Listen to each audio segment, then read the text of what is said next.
Мигранты из России начали массово возвращаться на родину. Страны Средней Азии столкнулись с неожиданным притоком своих граждан из-за границы и теперь срочно ищут способы их занятости. Ранее гастарбайтеры воспринимались как временный трудовой резерв, но теперь они стали проблемой как для властей, так и для общества в целом. Но становится ли ситуация с мигрантами лучше? Обо всем этом и поговорим в нашем выпуске. Просьба подписаться на наш канал, чтобы не пропустить новые видео. Трагические события, произошедшие 22 марта в Подмосковье, изменили не только восприятие мигрантов обществом, но и подход правоохранительных органов к их контролю. Теперь они активно проверяют тех, кто уже находится в России, и внимательно следят за каждым, кто пытается пересечь границу. Однако ценные специалисты не восприняли эти изменения с пониманием, что вызвало волну недовольства и попыток оказать давление на Россию. Большинство приезжих из Средней Азии недовольны таким оборотом событий. Но оказывается, не только таджики покидают Россию. В Узбекистане срочно ищут решение, что делать с теми, кто возвращается из России. С начала этого года из России вернулись около 115 тысяч человек, а к следующему году ожидается отток до 400 тысяч человек. Это почти половина всех гастарбайтеров из Узбекистана. Согласно официальным данным, за границей работают примерно 2 миллиона граждан республики, и половина из них предпочитает работать в России. Местные СМИ отмечают, что мигрантам необходимо не только обеспечить работу, но и провести социальную адаптацию. Это говорит о том, что власти не были готовы к такому притоку своих граждан и сейчас срочно ищут, в каких сферах можно занять эти рабочие руки, чтобы они не встали на скользкую дорожку. Таджикистан также столкнулся с проблемой возвращения мигрантов. Министерство труда срочно организует курсы для интеграции, чтобы помочь им найти работу либо в России, либо в другой стране и таким образом избежать проблем, связанных с массовым возвращением граждан в страну. Кроме того, стране приходится налаживать отношения с международным сообществом. Ведь граждане Таджикистана стали нежеланными гостями даже в мусульманских регионах. Турция была одной из первых стран, которая ввела визовый режим с Таджикистаном после событий в Крокусе. На встрече с Владимиром Путиным президент Таджикистана Эмомали Рахмон выразил обеспокоенность тем, что в России негативно относятся к таджикам. Это мнение поддерживают и пользователи социальных сетей, которые регулярно высказывают недовольство проверками и заявляют, что раньше русские были другими. Многие поддерживают Рахмона, рассказывая о своих переживаниях во время проверок и предлагая вывести 201-ю базу из страны и навсегда прекратить отношения с Россией. Из общения становится ясно, что многие не понимают, что высылают не несколько нарушителей закона, а сотни тысяч.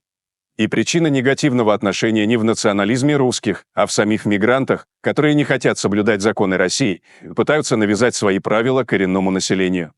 Более того, судя по комментариям, большинство относится к России не как ко второму дому, а как к месту, где сейчас можно наживиться.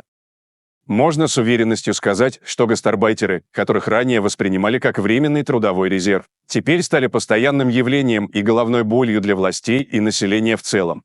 Казалось бы, ничего особенного не произошло, только каждый год более полумиллиона мигрантов получают гражданство нашей страны.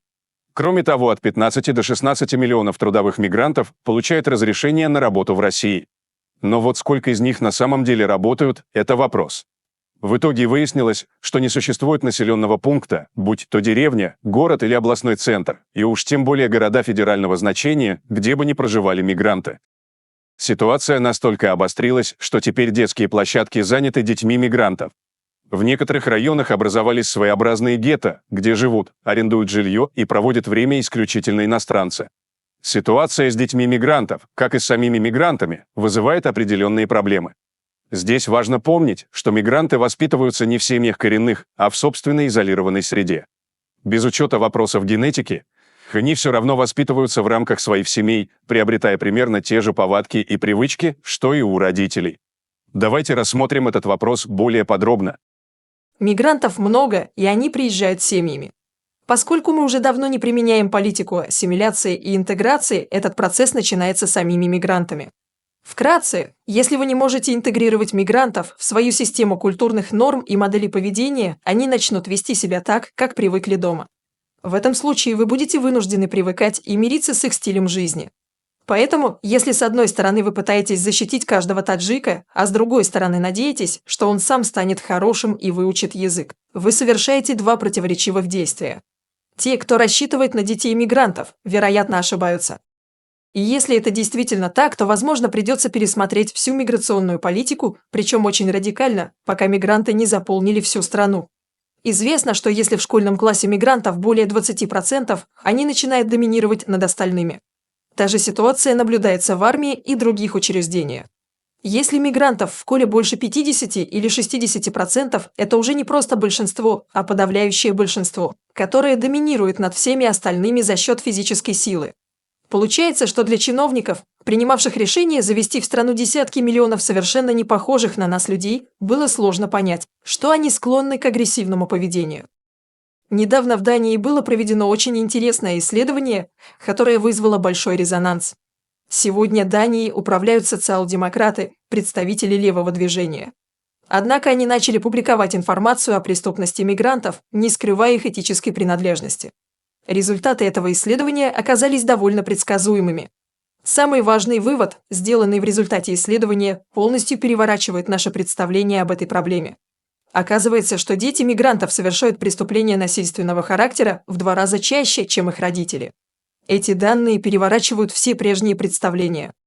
Если раньше считалось, что мигрант-родитель – это плохо, а их дети уже хорошие, потому что они проходят процесс ассимиляции с рождения, то теперь выясняется, что это совсем не так. Получается, что дети мигрантов представляют большую опасность, чем они сами. По крайней мере, это следует из данных одного исследования из публикации «Атлантика». Безусловно, русские вздохнут с облегчением, если количество мигрантов сократится до минимальных значений. Сейчас в городах страшно не только за детей, которые становятся объектами внимания приезжих, но и за взрослых. Слишком часто в новостях появляются сообщения о том, как очередной незаменимый специалист пытается изнасиловать женщину или нападает с ножом на прохожего за замечание.